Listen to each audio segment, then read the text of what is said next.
privileged field.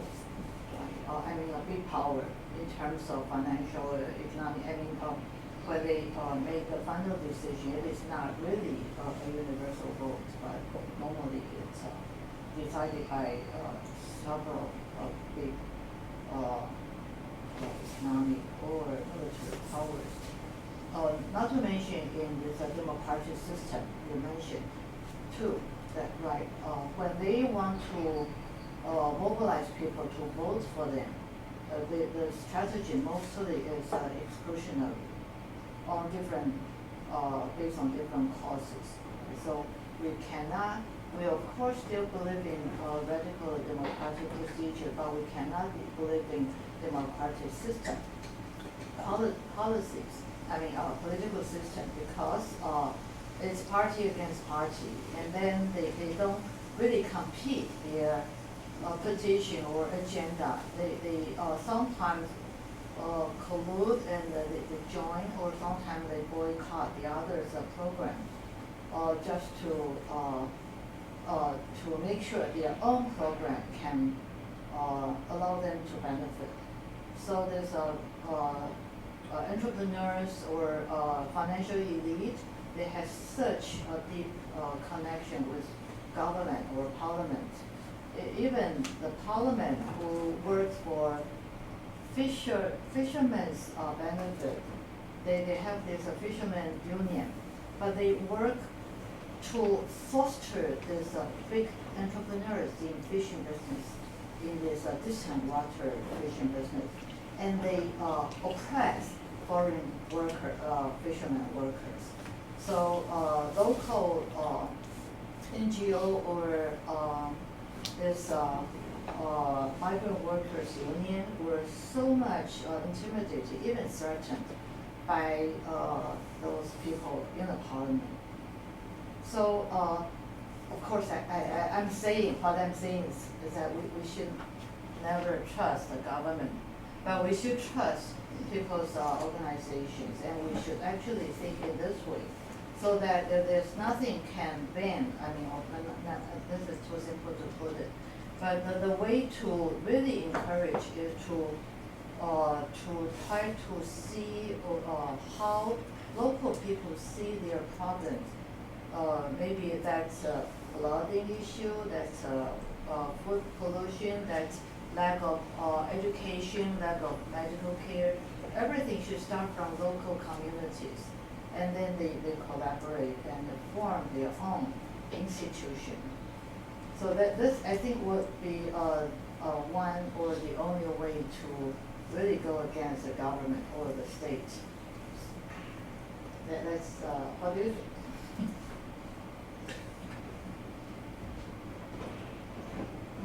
No, I mean, can this be global? Can this movement be global? I think a genuine bottom-up process is definitely more democratic and more inspiring and more emancipatory than a top-down,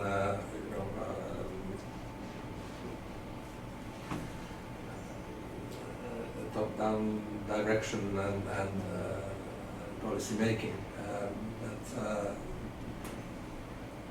It's all about. It's difficult to prescribe rules in politics, because every rule is denied at the next step. Politics is a very fluid area of human activity, where you have examples for everything and the contrary of everything. Yes, top-down processes are essential. I mean, bottom-up processes. But at community level, you also have leaderships that would perhaps tend to promote the interest of one community against the other, the interest of agriculturers against fishermen, the interest of fishermen at the expense, not necessarily against, but at the expense of others. Agriculturers in France often march and organize a strike and bring their tractors and block highways and such things, and some of them work very, very hard and have real problems but those who go to work and commute on those roads and by those trains are also hardworking people whose interests are, harmed by. Today's societies are extremely complex, and I believe the positive role of a politician or of a community leader or of a person who has the ambition to, or the goodwill to help is often pedagogical, educational, explaining that yes, your interests are very important and they should be taken into account, but they are not only the only ones. And that's also the way to overcome frictions between regions or between countries, or to think in a broader way, in a way that transcends your community, your professional group, your regional group, and even your country, or what is called your nation.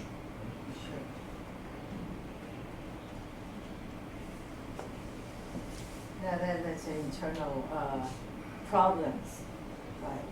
We need a good negotiator, we need good political persons to, and also with very clear and wise insight. So we need a sage king. I've been thinking a lot about the difference that exists between democratic procedures and emancipatory potential, so to say. And I was expecting a question, which I did not get. So I may ask the question myself. No, that's too easy. No, but I was wondering, what shall I respond if I'm asked that question?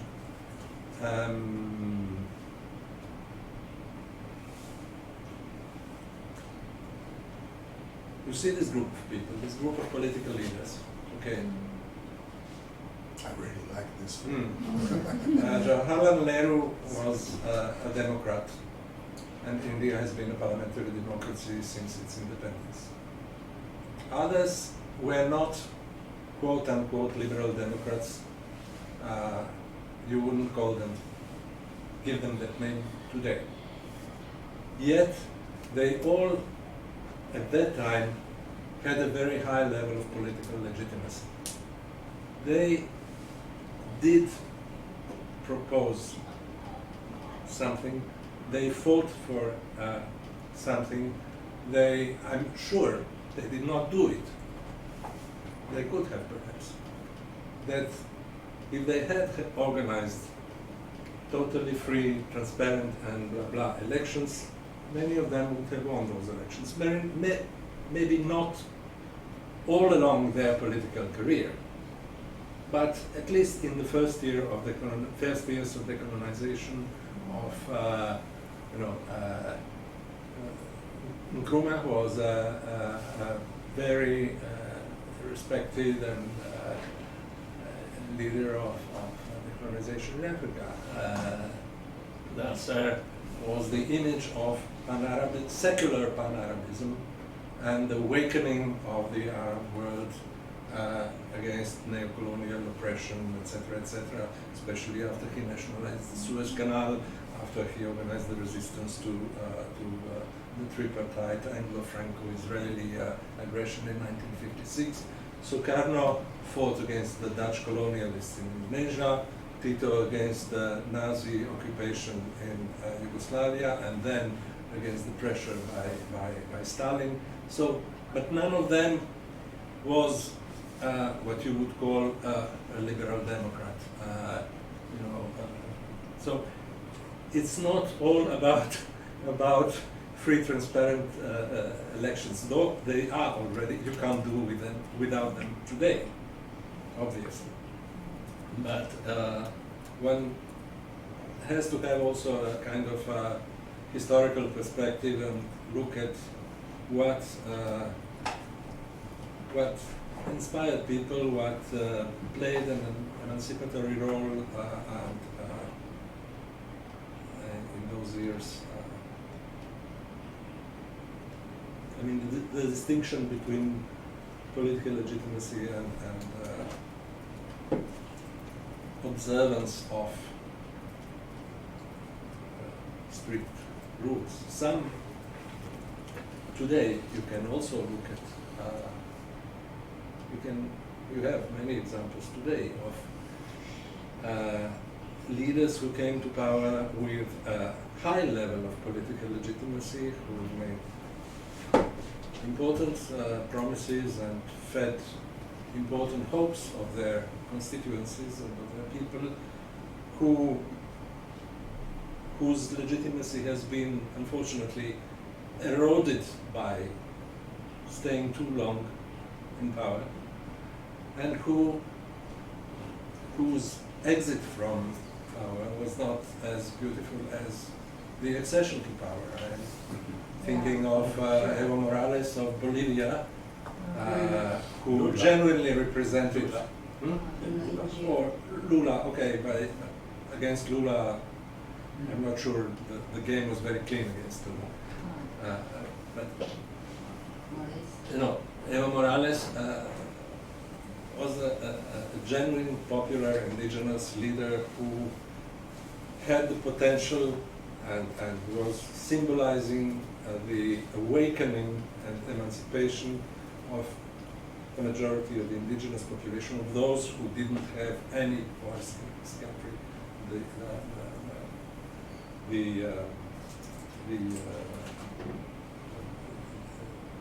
indigenous population.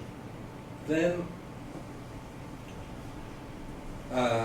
he forgot a little bit that the country is complex and that there are others too, and that he perhaps should check his results and his promises against organizing elections and so on.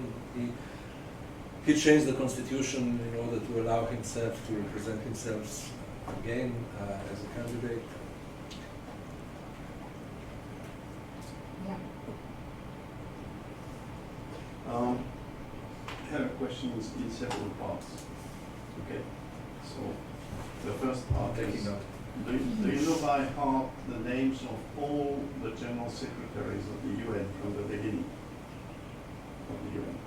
Do you know their names by heart from the very beginning to today? Riveli, Dag Hammarskjöld, Utant. There was a guy who wasn't so nice. No, the Austrian guy. Austrian, Waldheim. Yes. Nazi. Yeah. Yeah. Yes, but what? What? What was what? No, because this is what my question you want to say whether the question is okay, but the question is, can we say if we try to? You had. And you had a Cuellar from the south. Boutros. You had Boutros Ghali. But not Arabic. Egyptian, but not really Arabic. No, you had. And the African from Ghana. Guy. What's his name? The guy from Ghana. Yes. Yeah. Okay. My brain is blocked. Then you had the guy from South Korea. Yes. And there were very few Europeans, but this is you cannot accuse the United Nations on that basis because there is a system of rotation. Yes, this is and the system of rotation is dogmatically applied between the regions. So this is yes. what my question was driving at, is if you try to displace yourself, I mean, the general terms of the conceptual apparatus of your talk is very narrowly related to, let's say, Western political sciences or international relations, that kind. If you try to displace yourself to, let's say, a decolonial perspective, borrowing notions, concepts from that perspective, would you say, for example, that the UN basically, in political terms, it's not sort of a racial issue, in political terms, is it a white thing? Is it a white thing in political terms? And this is where, okay, the fact that you have a Korean, you have an African, you have that, okay, these people are proxies. They are not representing their countries, people, continents, or whatever. They are just used for the show. But basically, in terms of relations of power, it's a white thing, or is it not? The Secretary Generals are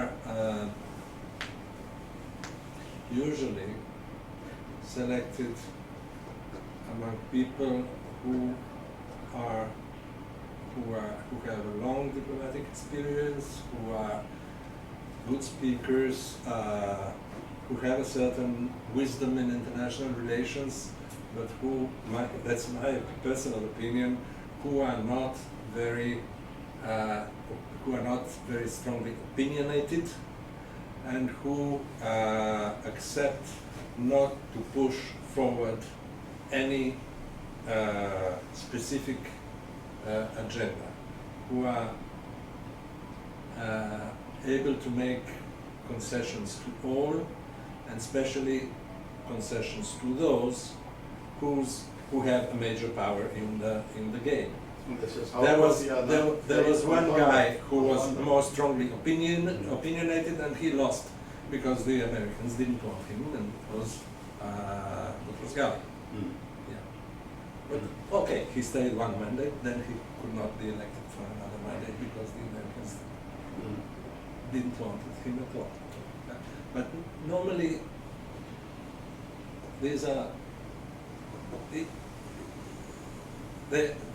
they cannot be leaders. They cannot be leaders. They need to be committed to the cause of the movement, to the principles, to negotiation, to seeking agreement, etc., etc. My personal opinion is that when, after the second Iraq war, which was a clear case of aggression because it was based on a pure lie. There were no proof whatsoever that Iraq possessed weapons of mass destruction and so on. If I had been at the place of Kofi Annan, I would have resigned. Okay, he did not, because he thought that the permanence, the continuation of the system is more important than his personal integrity and so on and so on. There were people with a sort of personal integrity. I think Dag Hammarskjöld went and flew into a very, very nasty, dangerous situation in the Congo, and he got killed there. So this is you could see a sign of commitment. There was the other Swede who was representative of the UN representative in Israel and Palestine in 1948, Gon Bernadotte, French name, who was also killed by an Israeli extremist because he hoped for more than he could achieve. So when you have the General Secretary from, let's say, a continent which is not white, for example, coming from Asia or Africa, can we say that basically it's not a place for promoting multilateralism, but just for the show? It's not just for the show. He's a point of reference, he or she, and that's the problem. I wouldn't say that the problem is too many of them or all of them being white. That's not the case. But All of them so far have been men. Hmm? All of them so far have been men. You haven't had a woman. Yes. Yeah, that I think can be raised as a problem. It is a problem. As a rule, you will never have a Secretary General from France, or from the US, or from Russia, or from China, or from any of the permanent members of the Security Council. This is as a rule, the Secretary General will be from a small, ideally neutral country, or country which doesn't have very strong, prominent role on the international scene. I think this. Oh. Okay, that works. Okay, other questions? Yes. Well, you mentioned about. First, maybe comment on this this photograph. So China is not on. Belgrade. So which years? It's earlier. 61. 61. So it's No, later than After Bandung. After Bandung. Bandung is The part 55. of Bandung. Okay. So China already had some problem with India. So is that right? No, but it's not the reason. Not the No, reason. China at that time and throughout the 60s and 70s considered itself as part of the third world, of the developing countries, and was always acted on economic issues, the new economic order and so on. Always voted together with the group of developing countries, but did not formally insist in being part of them, because obviously it is a big power and it is a permanent member of the Security Council. So China understood that its place would not be to be part of the group, but to support it, rather to support it from outside, and to be in a way companion on the road, but not always. There were issues on which China had very, very strong opinions and positions that were not always in accordance with those of the non-aligned and developing countries, and not on Cambodia or on some other issues. I think these could be we can say that this is like the CCG, the constellation of an alignment of several stars. Sub-star, but you can never program it or plan it or make it, right? So that's how the multilateral world, it's just and also the Bandung, because a few years ago there's a second Bandung, after 60 years of Bandung, and China being the host. And then I just wonder how it looks like it, because just a few years after Bandung, it got split, and that kind of alliance exists no longer. Right? Yeah. They constituted themselves. They came together with a non-aligned. The group of non-aligned is much larger than the Bandung group. The group of non-aligned comprised also countries from Latin America, not only Africa and Asia as Bandung, and also some Europeans, like Yugoslavia, Yes. Cyprus, and Malta. Yeah, you have San Marino. I noticed in your map, and the map, China is not included. Yeah. Not only that, but the non-aligned were sometimes very close to neutral countries of Europe, Sweden, Finland, Austria, Switzerland, always participated in the big conferences of the non-aligned countries. They were not members themselves, but they were supportive, and they kind of consider themselves as friends, especially on issues of disarmament, neutrality, and so on. Finland very much so.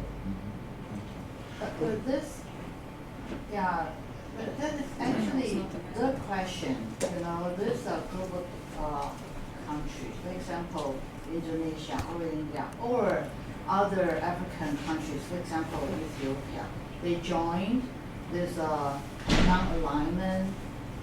Actually, under WWII, his strategy to line up the third world or African countries, but in each of these countries, they had their internal oppression, right? Politically. For example, Indonesia, the East Timor, West Papua lasted for decades and decades. And in Ethiopia, very early members of this non-alignment. In the 70s, they had their huge purgation within communist parties. The purgation and this, the museum is just like Auschwitz. They had their, but the strife is between communist party and communist parties. So within each one of these countries, they had their internal political scandals. So, but the lining up, of course, it's a strategy, right, to resist Soviet Union and the United States. But they had the non-intrusive or non-intervention sometimes would make them not to interfere with their local violence and the brutality and everything. Both in the non-aligned movement and in the United Nations, you had contradicting principles. Only two very contradicting principles are the principle of non-interference in the affairs, in the so-called internal affairs of other countries, the non-violability of borders, and the right to self-determination. How do you reconcile? You have to do it on a case-by-case basis. The right to self-determination and the non-violability of borders. Also, you had in the group of non-aligned countries, countries that by their internal system were more leaning to the east and those more leaning to the west. You had Cuba, which was very much aligned often with the Soviet Union. You had Kuwait, which was very much aligned with the West. You had some Latin American non-aligned countries which were also quite aligned to the West. The general principle was you shouldn't have foreign military bases on your territory. And this principle was more or less observed. But then their internal systems were very, very different, and really the principle that allowed the group to grow so steadily and to become a majority group in the UN was the fact that this idea of non-interference in other people's affairs was observed to quite an extent. But that principle also prevented the non-aligned group to go beyond state-to-state multilateral relations. You had programs of cultural exchange based on the non-aligned cooperation, programs of educational exchange, inter-university, etc., but not really social movements and groups that would grow to spread, within the group and to become a kind of common joint movement within non-aligned countries. So it remained all the time very much a group of states, not a group of, how to say, not an entity or Yeah, I know. in which you could have other. No, I was saying Yeah. there's a non-alignment group, right? A joint among the states. On one hand, the principle of non-interference will stop them from intervening. They are local, or led by this political leader. You said they have vision.